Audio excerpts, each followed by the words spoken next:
Jane, do you think that many public figures are now doing a bit of a U-turn when it comes to COVID measures?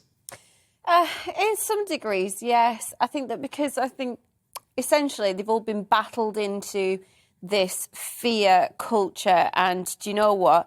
They're getting a bit sick of it now. Whereas a lot of people were quite vocal in the early stages, they are now doing a little bit of a U-turn because they're sick of coming up against confrontation all the time.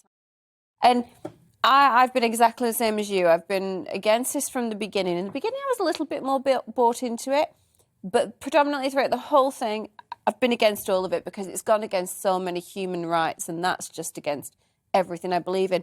But even for me, I do feel like the constant ammunition that comes back at you when you speak out against this it gets difficult at times. So sometimes you're just like, enough. I had an incident on the train here today with a lady who decided to quiz me on my vaccine status because I wasn't wearing a mask. And, she got both barrels in the nicest possible way. And then I moved and the carriage applauded me. And rightly so, I'd be applauding, but of course many won't, will they, Benedict? I mean, the bottom line is there are many people out there still worried about the virus.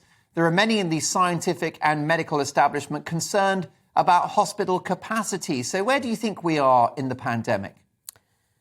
Well, I mean, really, it all depends on how much longer this Prime Minister hangs on for, largely because, as has been shown, all it took for us to sort of get back to a semblance of normal life was for him to live a semblance of his normal life and for the rest of us to find out about it.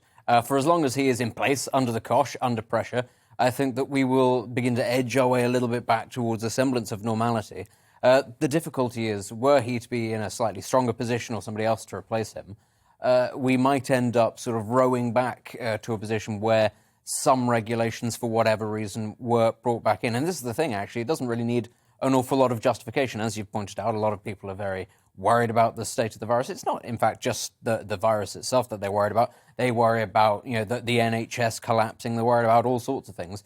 And people will use their fears to justify state intervention, regardless of whether or not that state intervention actually has any impact. It's the idea that people are seen to be doing something, and they quite like that. It looks as if everybody's being industrious and helping, regardless of whether or not they actually are. So I think it's nice. It's nice to be taking a few steps in the right direction, albeit as the result of a slightly silly political scandal.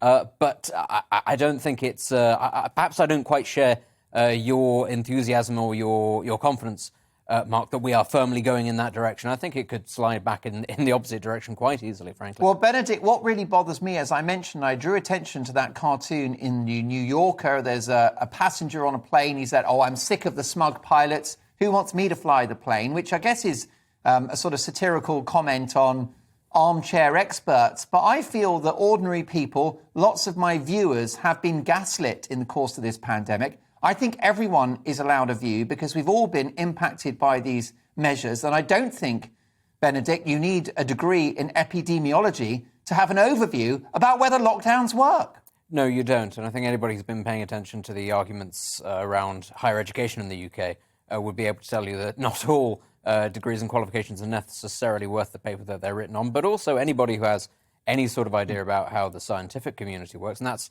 in whatever field it is, knows that actually there is no such thing as consensus, apart from, I don't know, maybe gravity. But, largely you do get people who will argue the case about all sorts of things till the cows come home, and there's a very good reason for that. You do need to test hypotheses to breaking point to test whether or not they are true, and that's a good thing.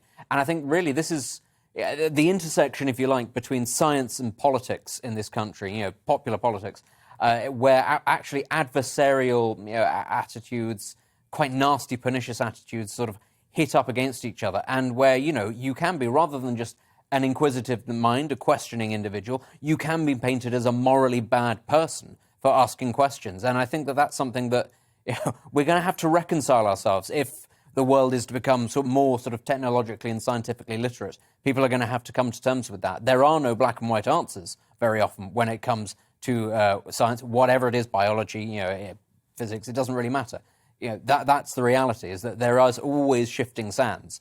And you can't just put things into simple categories of good and therefore morally good or bad. And it just doesn't work that way.